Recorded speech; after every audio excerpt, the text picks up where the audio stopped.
Nah, mungkin ada yang bertanya, sampai kapan kita nyeplit terus?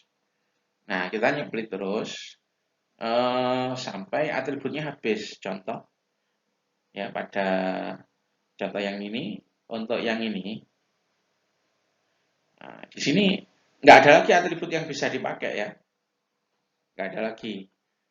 Kalau homeowner sudah dipakai. Kemudian di atas ya, marital status sudah dipakai untuk nyeplit di atas. Kemudian taxable income juga sudah dipakai. Sudah kehabisan atribut untuk nyeplit ya. Kalau untuk kasus ini selesai sudah, meskipun dia masih belum murni. Tapi untuk yang ini karena sudah murni itu memang selesai. Jadi selesainya split itu karena dua kondisi ya. Yang pertama karena memang sudah murni node-nya. Kalau sudah murni selesai sudah, node tersebut dijadikan leaf node, kemudian diberi label atau keterangan sesuai mayoritas kelasnya. Tapi kalau misalnya belum murni, itu kita bisa nyeplit terus sampai atribut yang digunakan untuk nyeplit habis. Nah, untuk kasus yang ini, yang kiri itu habis sudah. Meskipun belum murni, nggak bisa digunakan untuk nyeplit lagi.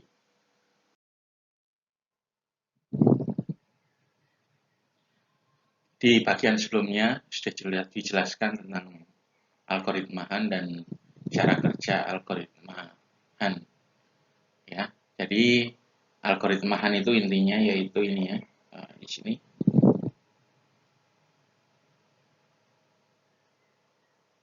Kalau ada suatu node tidak murni, maka node tersebut displit menggunakan salah satu atributnya.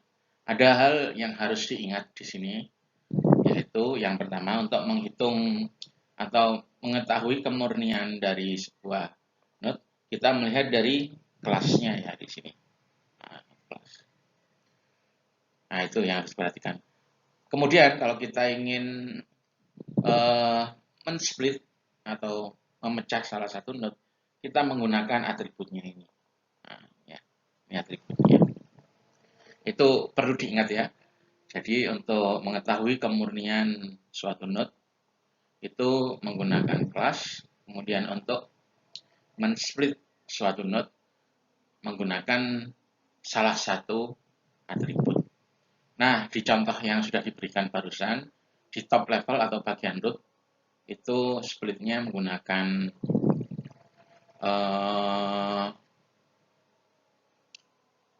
homeowner ya, di bagian atas sendiri atau di root menggunakan homeowner, terus di bawahnya menggunakan marital status di level kedua, di level terakhir itu splitnya menggunakan taxable income. Nah, sekarang kenapa di atas menggunakan atau di root menggunakan homeowner? Nah, itu hanya sekedar contoh saja ya. Jadi di root itu nggak harus homeowner, bisa juga marital status boleh atau taxable income juga boleh. Nah, kemudian manakah yang kita pilih? Ya, sebagai contoh ini ada suatu dataset ya. Kalau misalnya seluruh dataset itu dimasukkan ke root, maka dataset rootnya itu tidak murni ya. Karena apa? Karena di dataset ini atau data training ini isinya separuh C0, separuh C1. Ingat, untuk mengetahui kemurnian atau tidak kita menggunakan kelas. Nah, agar lebih murni itu kan kita split ya. Nah, splitnya itu pakai apa? Bisa pakai gender, bisa pakai core type ya, atau customer ID. Manakah yang kita pilih? Dari tiga pilihan atribut tersebut, mana yang kita pilih? Nah, yang kita pilih ialah atribut yang menghasilkan children. Jadi kan datanya di split menjadi dua. Nah, itu kan punya anak-anak ya. Yang menghasilkan children atau anak-anak yang paling murni komposisi kelasnya. Harus diingat bahwa kemurnian komposisi kelas itu dilihat, kemurnian itu dilihat dari komposisi kelasnya ya. Dengan kata lain, atribut yang menghasilkan children dengan ketidakmurnian terendah. Ya. Jadi atribut mana yang kita pakai? Atribut yang menghasilkan children dengan kemurnian tertinggi, atau dengan kata lain ketidakmurnian terendah. Nah, itu Anda jangan bingung dengan istilah kemurnian dan ketidakmurnian ya. Dua-duanya itu menunjuk ke hal yang sama. Jadi mirip dengan distance dan similarity ya. Distance menunjukkan jarak, similarity kemiripan. Kalau jarak naik, maka kemiripannya makin rendah. Atau kalau jarak antara dua data itu turun, kemiripannya makin rendah ya. Demikian juga dengan kemurnian dan ketidakmurnian. Ya, ibaratnya gelas itu, gelas ya. Saya punya gelas, terus terisi air misalnya 25%. 25%. Ada yang bilang air ini penuh 25%.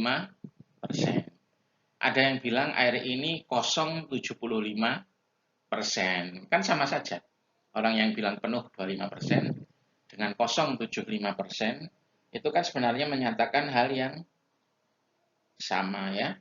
Terserah Anda mau memilih menyatakan sebagai penuh 25% atau kosong 75%. Namun dalam kasus kita ya, kemurnian itu tidak digunakan oleh ahli data mining ya.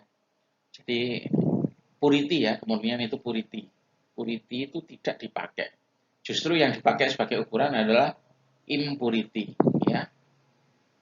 Nah, ini impurity itu yang dipakai, ketidakmurnian. Jadi kita harus bisa mengukur ketidakmurnian ya. Nah, contoh untuk anggap saja satu node ya, isinya ada 10 data, kelas 0 5, kelas 1 5. Ketidakmurniannya berapa? Nah, ini ketidakmurniannya tinggi ya. Anggap saja misalnya semuanya dianggap sebagai kelas 0. Maka ketidakmurniannya adalah 50%. C1 kan dianggap bukan kelas 0. Atau semuanya dianggap C1. Maka ketidakmurniannya juga sama 50%. Namun kalau yang ini lebih gampang kita ngitungnya ya. C09, C1 cuma 1. Semuanya kita anggap C0. Yang dianggap campuran apa? C1. Ketidakmurniannya berapa? 1/10. Nah, di bagian berikutnya kita akan mempelajari beberapa cara untuk menghitung ketidakmurnian. Ingat ya, ketidakmurnian.